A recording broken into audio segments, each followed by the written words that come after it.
সকাল থেকেই অঝোরে বৃষ্টি পড়ছে। আমার মনটা বেশ খারাপ।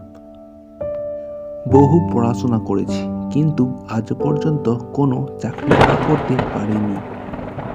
বাড়িতে বয়স্ক মা আর আমি, এই দুজনে। কোনো মতে দুটো টিউশনি করে যা ইনকাম হয় আর কি। কি রে সুমন, তুই কি ভাবছিস? কিচ্ছু না মা।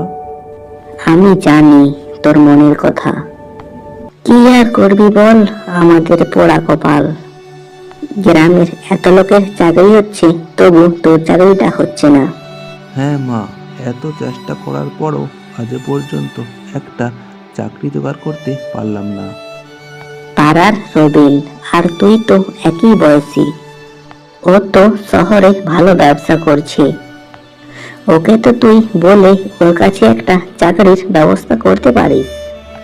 তুই একবার রবিনকে ফোন কর। তুই যাই বল, আমি দিনের পর দিন তোর মুখের দিকে আর তাকাতে পারছি না। খুবই চিন্তা হয় তোকে নিয়ে। দাঁড়াও মা, রবিনকে একবার আমি ফোন করছি। হ্যালো রবিন। হ্যালো সুমন, কেমন আছিস রে? ভালো। একটা দরকারে আমি তোকে ফোন করেছি। তা কি ব্যাপারে বল। তুই তো শহরে ব্যবসা করছিস, তা তোর কাছে আমার জন্য একটা চাকরির ব্যবস্থা করে দিবি? আরে এই ব্যাপার, তাহলে তুই কালই চলে আয় শহরে। তাছাড়া আমি ব্যবসার জন্য একটা কাজের লোক খুঁজছি। তোর জন্য আমি একটা চাকরির ব্যবস্থা করে দেব। তুই সত্যি বলছিস? আরে হ্যাঁ রে, দেখ তোকে আমি সেই ছোট থেকেই চিনি, আর চিনি বলেই তোকে কাজটা আমি করে দিচ্ছি। তুই খুব ভালো ছেলে, আর আমার ভালো ছেলেই দরকার। আচ্ছা ঠিক আছে, আমি কালই চলে যাচ্ছি শহরে। মা, আমার রবিনের কাছে চাকরিটা হয়ে গেছে। আমি কালই চলে যাব শহরে। ভগবান এতদিন পর মুখ তুলে চাইছেন। যাই হোক, তোর কাজটা হয়ে গেল। সকাল হতেই সুমন শহরে চলল।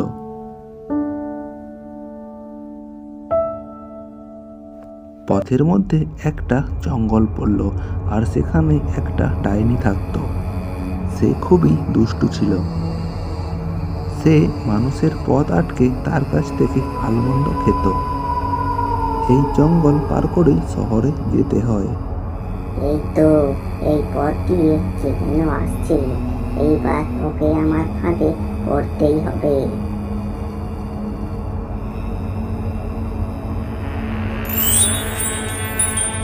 হা হা হা হা হা। এই এই এই কে তুমি? আমি ডাইনি রে। তা বাবু, তুই কোথায় যাচ্ছিস? আমি শহরে যাচ্ছি গো। তা বাবু, শহরে যাচ্ছিস কেন? আমি শহরে যাচ্ছি, শহরে আমার একটা চাকরি হয়েছে। বাবা, খুব ভালো কথা। জীবনে চাকরি করবি, টাকা পয়সা রোজগার করবি, তা খুব ভালো কথা। তুই জীবনে বড় হবি, তা খুব ভালো রে। কিন্তু জীবনে বড় হতে গেলে আমাকে যে ভালো মন্দ খাওয়াতে হবে। এসব তুমি কি বলছো? হ্যাঁ রে, আমি ঠিকই বলছি। আমাকে ভালো মন্দ খাওয়াতে হবে, এই কথা আমায় দিতেই হবে। নইলে যে আমি তোর পথ ছাড়বো না। আমি শহরে গিয়ে চাকরি করি, তারপর টাকা নিয়ে এসে আমি তোমায় খাওয়াবো। তুমি যা যা খেতে চাইবে আমি সব খাওয়াবো। এইবার আমার পথ ছাড়ো। না না না না না, ওটি হবে না। আগে তুই আমায় ভালো মন্দ খাওয়া, তবেই তোর আমি পথ ছাড়বো, নইলে আমি তোর পথ ছাড়বো না। বলছি তো, আগে শহরে গিয়ে চাকরি করি, তারপর মাইনে পেলে ফিরে এসে তোমায় খাওয়াবো। না বাবু, ওটি হবে না। তুই হচ্ছিস আজকালকার ছেলে। আমি জানি আজকালকার ছেলেরা কিভাবে বোকা বানায়। না গো, সত্যি বলছি। শহরে গিয়ে চাকরি করি, তারপর মাইনে পাই, তারপর টাকা নিয়ে এসে আগে তোমায় খাওয়াবো। এইবার পথ ছাড়ো। বাবা বাবা, আগে চাকরি পাই, তারপর মাইনে পাই, তারপর খাওয়াবো। না না না না না, এভাবে করলে তো চলবে না। আমায় আগে খাওয়া, তারপরেই পথ দিয়ে যা চাকরি করতে। বলছি তো, চাকরি করে তারপর আমি তোমায় খাওয়াবো। এভাবে আবদার করলে আমি তোমায় খাওয়াবো কি করে? আচ্ছা বেশ, কিন্তু তুই চাকরি পাওয়ার পর আমায় যেন না ভুলে যাস। না গো, কথা দিচ্ছি তোমায় ভুলবো না। আমি জানি তুই খুব ভালো ছেলে, তুই আমাকে বোকা বানাবি না। যা তাহলে যা। তা তুমি কি খেতে চাও? শহর থেকে ফেরার পথে তোমার জন্য আমি নিয়ে আসব। তুমি আমার এই ফোন নাম্বারটা রাখো। চাকরি পেলেই তুমি যা খেতে চাইবে আমায় ফোন করবে, তখন আমি তোমার পছন্দ মতো খাবার নিয়ে আসব। কেমন? আচ্ছা ঠিক আছে। সুমন শহরে চলে গেল। সেখানে গিয়ে চাকরি করতে লাগলো।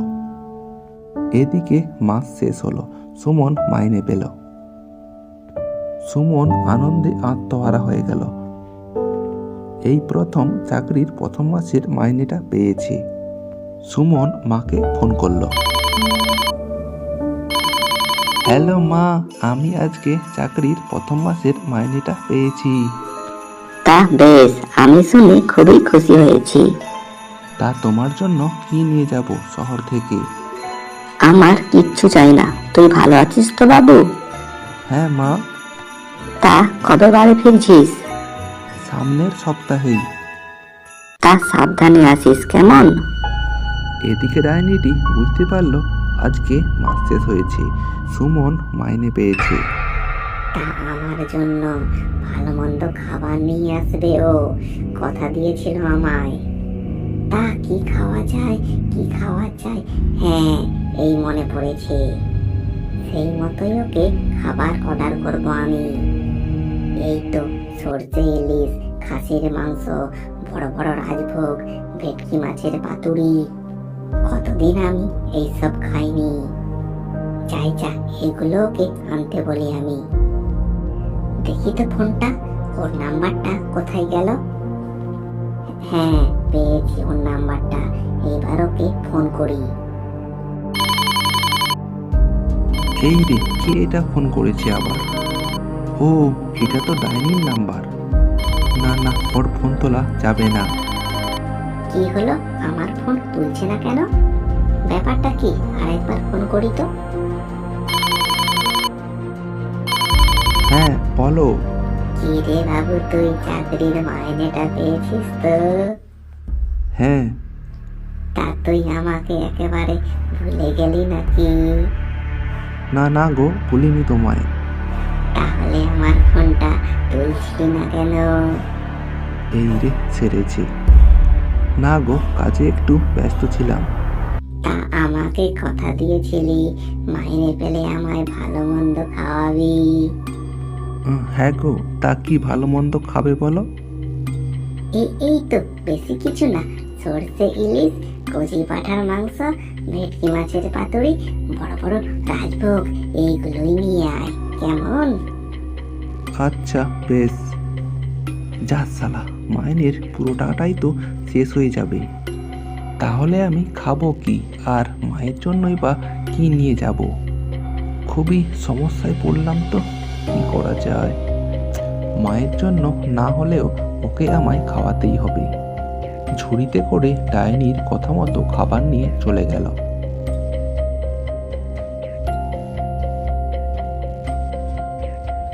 হি হি হি হি হি, আমি জানি তুই আমায় ঠকাবি না, তুই খুবই ভালো ছেলে। এই নাও, তুমি খাও এগুলো। এই মাসে যা মাইনে পেয়েছিলাম সবই তোমার খাবারের জন্য নিয়ে আসছি। আমার পকেট পুরো ফাঁকা। এই মাসে আমি আর বাড়ি ফিরে যেতে পারবো না, কারণ আমার হাতে টাকা নেই। তাই মায়ের জন্য আমি কিছু নিয়ে যেতেই পারবো না। তাই আমি খালি হাতে ঘর যাব না। তুমি খাও কেমন? যা যা, তুই এবার যা, আমি এগুলোকে খাই।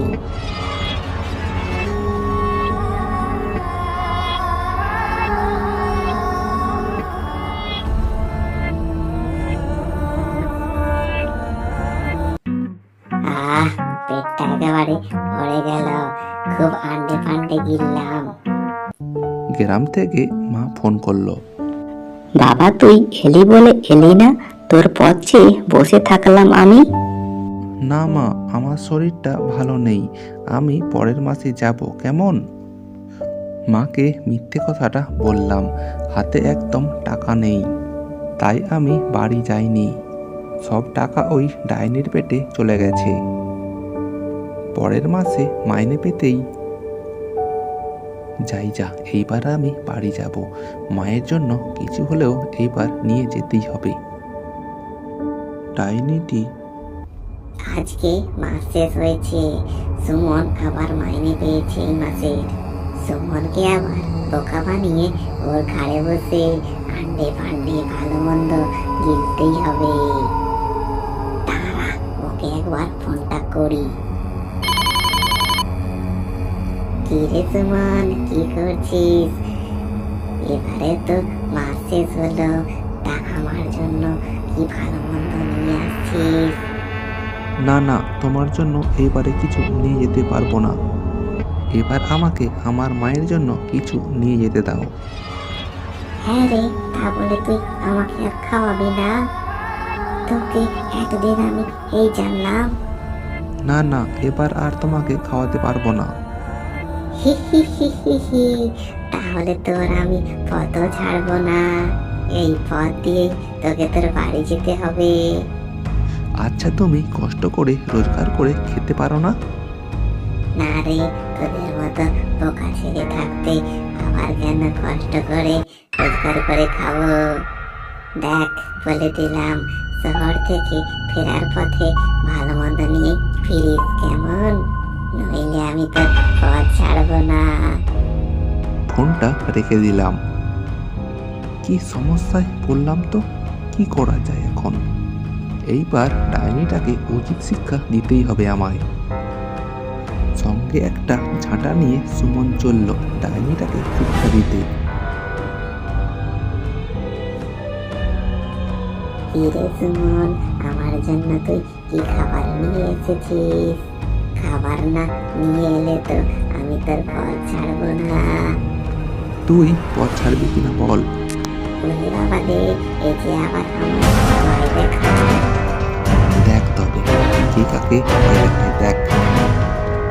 এই বলে সে উত্তম মধ্যে মারতে লাগলো ডাইনিটিকে। মারে, মরে গেলাম রে, আর মারিস না, আমায় ছেড়ে দে, আর করবো না, আমায় ছেড়ে দে, তোর দুটি পায়ে পড়ি, আর করবো না রে, আমার ভুল হয়েছে, আমায় তুই ক্ষমা করে দে। মারিস না রে, আর মারিস না, ছেড়ে দে রে, উফ, আর লাগছে, আর মারিস না, কথা দিচ্ছি রে, কষ্ট করে রোজগার করে খাবো, আমায় ছেড়ে দে, তুই ছেড়ে দে। আর করবি বল। না রে, আমি আর করবো না, আমায় ছেড়ে দে তুই। আর কোনোদিনও তুই কারো কাছ থেকে এভাবে আর খাবার খাবি না? না রে, সত্যি বলছি, আর খাবো না, কোনোদিনও খাবো না, কষ্ট করে রোজগার করেই খাবো, আমি কথা দিচ্ছি। যা, ভাগ এখান থেকে। সেখান থেকে ডাইনিটি পালিয়ে গেল। ওরে বাপরে, মরে গেলাম রে, আর করবো না রে, আর এভাবে আর কোনোদিনও কারো কাছ থেকে খাবো না। এমন মারলো আমায়, আমার হাড় মাসটা একেবারে চালিয়ে দিল। ওহ বাপরে, কি শিক্ষাটাই না পেলাম আমি।